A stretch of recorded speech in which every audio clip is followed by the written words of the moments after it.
So, magandang araw po sa inyong lahat mga kaibigang minamahal sa balat ng lupang sinilangan. Mayroon lang ho akong nakita na mga flood control siguro 'to, grabe yung mga ano nila 'no?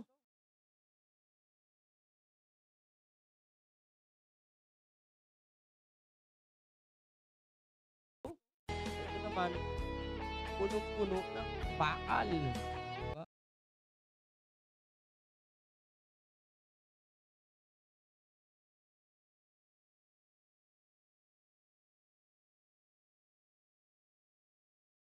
Letseng mga ibang kontraktor, putang ina. Ang lambot na nga ng lupa, wala pang bakal.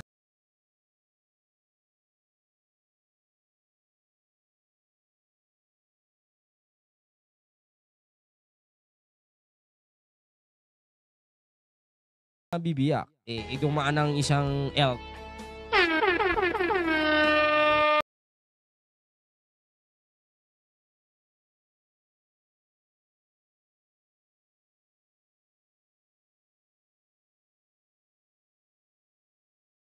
Oo, buhay oh.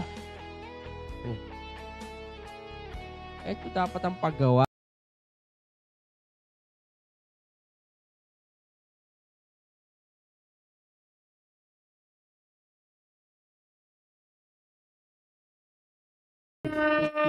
Kamatis kayo. Kung hindi lang pawalang ano, ay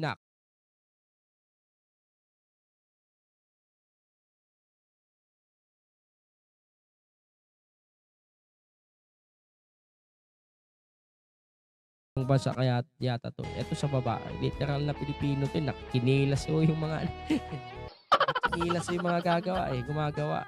Sa Pilipinas lang ho ito, sa baba. Sa taas, ano 'to, American video po ito. So, nananawagan tayo kay Manong Bunuan, 'di ba? Manong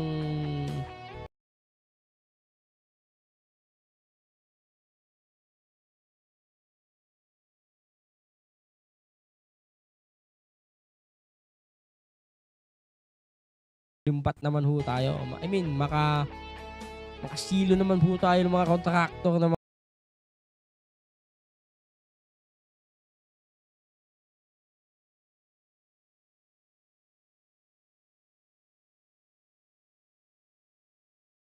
cancel ang kontrata, alis. Hindi dapat gano'n. Hindi dapat putangina nagbubuhos ka walang ano, walang walang bakal. Saan kakapit yung semento mong animal ka, 'di ba? Yung mga ibang napapanood natin walang bakal. Putang ina kagaya sa Mindoro, tanginang hayop na 'yan. Isa lang ang nakita ng gobernador na bakal. Buisit na hayop. Anyway, yun lang sa muli. Usapang flood control pa rin po tayo mga kaibigan. Naway ma-address mo ito ng bahagya. Ma-address mo ito ng mabilisan at ng makabawi-bawi naman po tayo sa taong bayan. Hanggang sa muli, magandang araw. Adios.